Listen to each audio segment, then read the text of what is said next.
Assalamualaikum warahmatullahi wabarakatuh. Di sini saya akan menjelaskan tentang teks cerpen. D. Teks cerpen. 1. Struktur teks cerpen.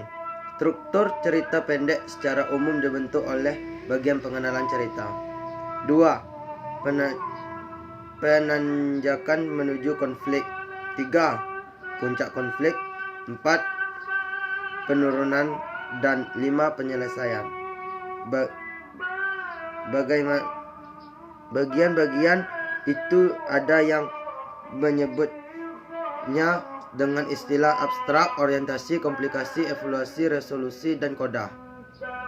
Abstrak atau sinopsis merupakan bagian cerita yang menggambarkan keseluruhan isi cerita.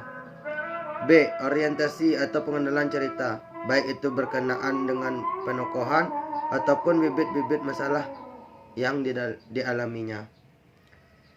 Komplikasi atau puncak konflik, yaitu bagian cerpen yang menceritakan puncak masalah yang dialami tokoh utama. Masalah itu tentu saja tidak dikehendaki oleh sang tokoh.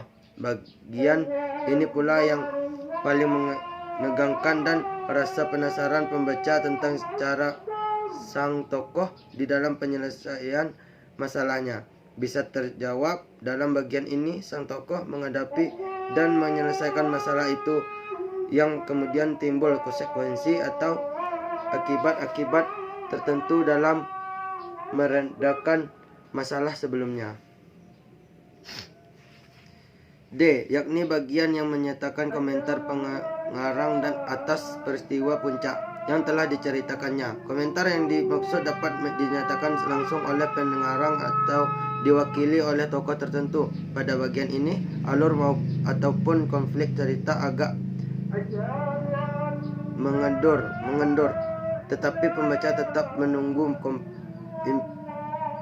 implikasi ataupun konflik selanjutnya. Sebagai akhir dari ceritanya. C. Resolusi merupakan tahap penyelesaian akhir dari seluruh rangkaian cerita. Bedanya dengan komplikasi, pada bagian ini ketegangan sudah lebih mereda, dan dikatakan pada bagian ini hanya terdapat masalah-masalah kecil yang tersisa yang perlu mendapat penyelesaian. Sebagai langkah-langkah beres-beres. Koda. F. Koda merupakan komentar akhir terhadap keseluruhan isi cerita. Mungkin juga diisi dengan kesimpulan tentang hal-hal yang dialami tokoh utama kemudian.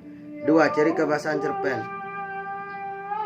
Cerpen memiliki ciri-ciri kebahasaan seperti berikut. 1. Banyak menggunakan kalimat bermakna lampau yang ditandai oleh fungsi-fungsi keterangan yang bermakna kelampauan, seperti ketika itu, beberapa tahun yang lalu, telah terjadi. 2. Banyak menggunakan kata yang menyatakan urutan waktu atau konjungsi kronologis. Contoh, sejak saat itu, setelah itu, mula-mula, kemudian. Banyak menggunakan kata kerja yang menggambarkan suatu peristiwa yang terjadi, seperti menyuruh, membersihkan, menawari, melompat, menghindar. 4. Banyak menggunakan kata kerja yang menunjukkan kalimat tak langsung sebagai cara menceritakan tuturan seorang tokoh oleh pengarang. Contoh, mengatakan bahwa, menceritakan tentang, mengungkapkan, menanyakan, menyatakan, menuturkan. 5. Banyak menggunakan kata kerja yang menyatakan sesuatu yang dipikirkan atau dirasakan oleh tokoh. Contoh, merasakan keinginan, mengharapkan, mendambakan, mengalami. 6. Menggunakan banyak dialog. Hal ini ditunjukkan oleh tanda petik ganda dan kata kerja yang menunjukkan tuturan langsung. Sekian dari saya. Assalamualaikum warahmatullahi wabarakatuh.